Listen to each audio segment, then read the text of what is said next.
Hello everybody, my name is Jordan with a silent PH in the middle, and I talk about D&D lore. Let's chat about the Plane of Air and the Court of Ice and Steel. I like to name my video the Court of Ice and Steel, which is the Grand Palace in the Plane of Air, but I feel like it's not as well known as, say, the City of Brass. Either way, you're here, you click this video, so thank you, and let's dive into the basics of the Plane of Air, talk about notable locations, and the Djinn. The Plane of Air is probably the most hospitable for humanoids, especially those that can fly. It's a popular place for wizards to have their wizard towers for isolated research. It is across from the elemental plane of Earth and is beside the planes of water and fire. The planes intermingle a bit with each other, and with the planes of positive and negative energy, this creates the quasi-elemental planes of lightning and vacuum, and the para-elemental planes of ice and smoke. On the prime material plane, vortices occur when there is a high concentration of that element. So at the center of that hurricane your character is fighting,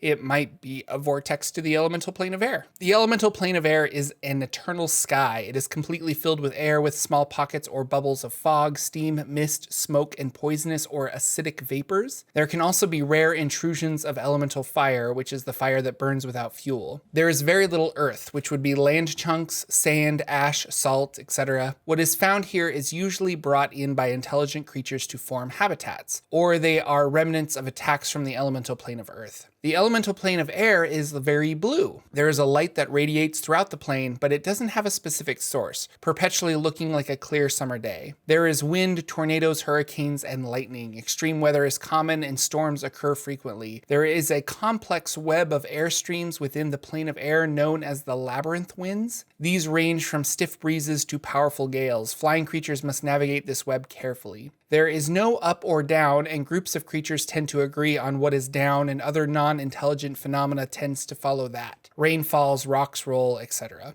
All elementals live here, as well as invisible stalkers and windwalkers. However, any creature with a flying speed can make their home in the plane of air. Hippogriffs, pegasi, sphinxes, air genasi, as well as the Djinn. The Djinn rule over a small number of lands within the plane of air. These are small and scattered settlements with maybe half a dozen households living on one earth mote. Each household is about 15 Djinn, with a few Jan servants and other elemental creatures of low intelligence. The Djinn have a mighty citadel that is their home and cultural center, their city of brass, if you will. Called the Citadel of Ice and Steel, it is a gigantic chunk of elemental ice and earth that has been smoothed over time by the winds. It now stands as a nearly perfect oval. Apparently, the princess of elemental evil, known as Onyx, once held claim over the citadel, but a powerful Djinn overthrew her and claimed it for their race. The great Caliph, Hussam al-Balil bin Nafat al-Ugayim, also known as the Master of Clouds and the Son of Breezes, rules over all Djinn. He rarely leaves the Citadel of Ice and Steel, which his palace is located in the center. The Djinn battle the Afridi often, and the two have a strong dislike for each other. The two genies battle over slaves, which both side enjoying and collecting slaves. However, the Djinn, their servants are technically retainers who may leave at any time, but most stay though because it is considered an honor to serve. Sometimes noble Djinn will undertake a raid to free slaves from the Ifrit or the Dao, which are earth genies. However, it is well understood that the Dao and the Ifrit are more powerful than the Djinn, so these assaults must be done with surprise and stealth.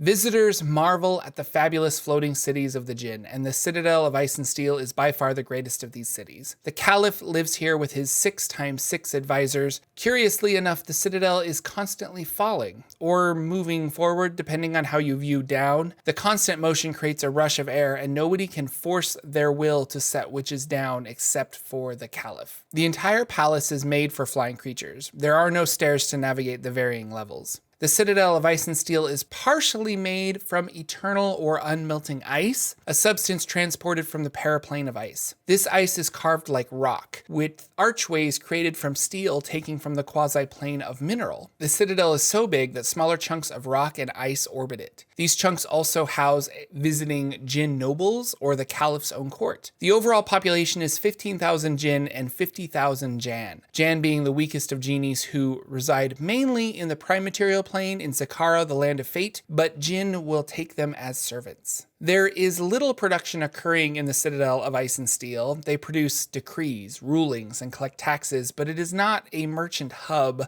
like the City of Brass. However, some Djinn weave silk or create feather headdresses, sashes, and cloaks. Most of the riches that come into the plane of air and thus the Citadel come from the prime material plane. Djinn will send their servants to seek treasure and goods, bringing them back to the Citadel. There is a militia that protects the Citadel, but in general it is lightly defended. There is little ground, so most troops are archers or fast-flying aerial type creatures. When needed, this militia can be called upon to protect the city. The Teeth of the Wind, the Azure Legion with their Wands of Lightning, the Moonsea Legion of its 1,000 elite Djinn soldiers, and the Silver Turban Legion of 250 Griffin-mounted troops. Hidden deep in the Citadel is the mysterious Invisible College, a group of sorceress Djinn who use deception and illusion magic to defend the Citadel. They wield a magic that is unknown to much of the multiverse, but perhaps it is possible for your Air Genasi sorcerer to infiltrate their ranks and learn. Pending approval from the Caliph, of course. If you enjoyed this video, consider giving it a thumbs up and sharing it with your gaming group. Oh, there is also a sorcerer class with a 2nd edition Al-Qadim supplements called the Sha'ir. You're basically a sorcerer that gets their power from a Djinni and have a small Djinn that follows you around. I think it would be a great subclass to come to 5e.